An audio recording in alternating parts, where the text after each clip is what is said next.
भगवान की कथा को श्रवण करना चाहिए, भगवान की कथा का स्मरण करना चाहिए, औरों को भी भगवान की चर्चा सुनाना चाहिए। कहा महाराज 7 दिन है, बोले तेरे लिए तो कल्याण करने के लिए 7 दिन बहुत है, मन भगवान में लगाओ। मन लगता नहीं गुरुदेव जल्दी भगवान में, तो मन को लगाने के साधन बताए। जितासनो जित श्वासो जित संगो जितेंद्रिया। मन का संबंध श्वास से है, इसलिए राजन आसन को जीतना चाहिए। जितासन, एक आसन पर ज्यादा समय बैठने का अभ्यास करो, क्योंकि आसन सिद्धि ना होने के कारण ये मन बार बार शरीर का चिंतन करता है। अब आप लोग 2-3 घंटे बैठे रहते हो, बैठने का अभ्यास नहीं, तो कमर में दर्द होने लगेगा, घुटनों में दर्द होने लगेगा। अब मन घुटने का चिंतन करेगा, कमर का चिंतन करेगा, भगवान का चिंतन सुई करेगा। इसलिए आसन की सिद्धि होनी चाहिए राजन। जितासन, एक आसन पर बैठने का अभ्यास। लेकिन ये बचपन से होता है, बचपन से जिन्होंने किया है तभी आसन की सिद्धि होती। अब हम लोग तो गुरुकुल में रहते थे, सुबह 3 बजे उठाया जाता था मार मार डंडे, चाहे सर्दी हो चाहे गर्मी। और महात्माओं के बीच में, महात्माओं को तो दया वैसे नहीं होती, मम्मी पापा हो तो चलो, बोले सो लेने दो, थोड़ा सा थका है, रात में मोबाइल चलाता रहा, सो लेने दो। लेकिन महात्मा तो 3 बजे उठ, नहीं उठेंगे तो बैग लेके बाहर फेंक देंगे, चल बाहर, कोई खाला का घर है तेरे। तो बचपन में गुरुकुलों में रहे तो अभ्यास है। 9-10 वर्ष की आयु में आ गए थे हम भी, आचार्य जी साथ साथ थे,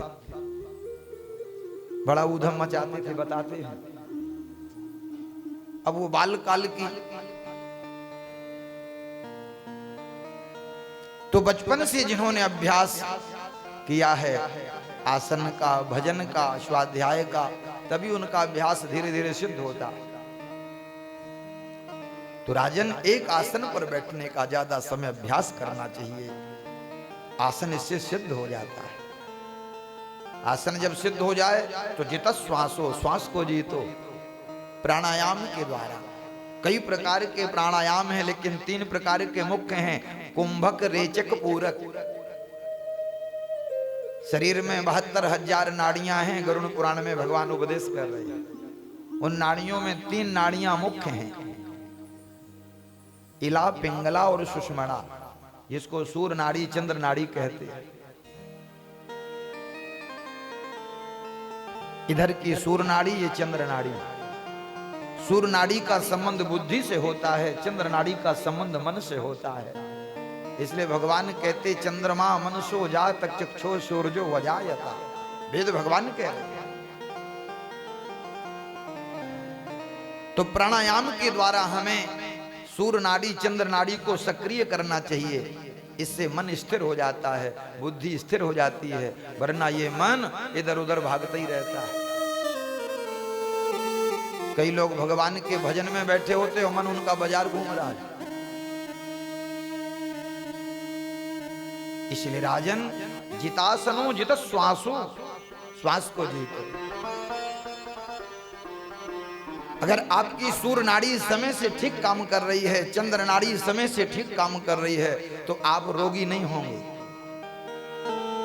सुबह भगवान सूर्य उदय होते उस समय सूर्य नाड़ी ठीक से होनी, चलनी चाहिए, इस तरफ का स्वर तेज चले। शाम के समय भगवान जब अस्ताचल को होते हैं सूर्य नारायण, और चंद्रमा का उदय होता, उस समय चंद्र नाड़ी तीव्र होनी चाहिए। और दोपहर में, मध्याह्न काल में सुषमणा नाड़ी, दोनों सुर बराबर चलना चाहिए।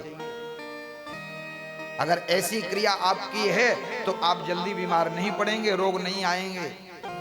और अगर नाड़ी आपकी ठीक से काम नहीं कर रही तो आप परीक्षण कर लेना, आपको रोग लगने वाला है, कोई ना कोई बीमारी आपके पास आने वाली है।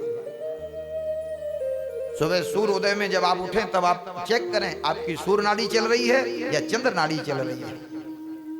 दोपहर में आपके दोनों सुर बराबर चल रहे हैं तो इससे पता चल जाता है कि शरीर स्वस्थ है। आज डॉक्टर पूरी बॉडी का इलाज करा, वो जांच करा देते, रोग का पता नहीं चलता, और मरीज बेचारा बीमारी से परेशान है। और पहले के वैद्य नाड़ी देख करके रोग बता देते थे, पहले के जो वैद्य थे। इसलिए राजन श्वास को जीतो।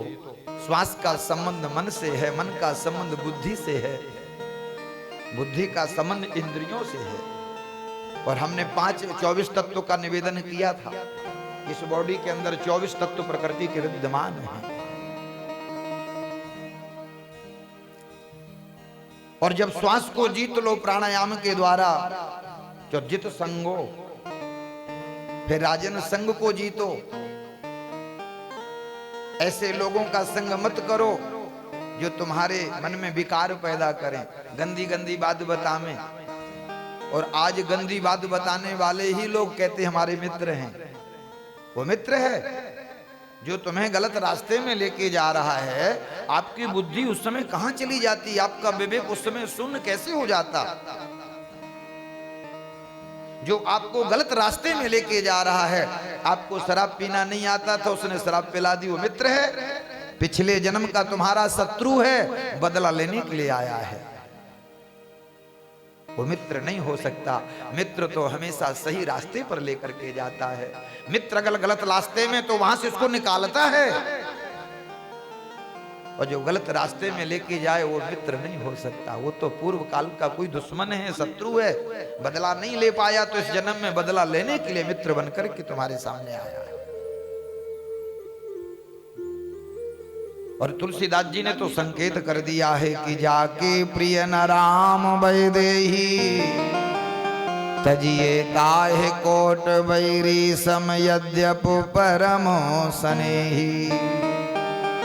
कोट बैरी सम यद्यप परम सनेही, जो तुम्हें भक्ति के संस्कारों से विमुख कर दे, अध्यात्म के मार्ग से दूर कर दे। क्योंकि कई लोग, हम ज्यादा पढ़े लिखे जो होते हो, कहते हैं सब बकवास है, पूजा पाठ को कहते ढोंग है, कथा था बोले सब बकवास है। तो उनसे पूछो भैया फिर कल्याण का साधन क्या है, तुम ही बता दो। ये जो तुम कर रहे हो हेरा फेरी, इससे क्या कल्याण होगा?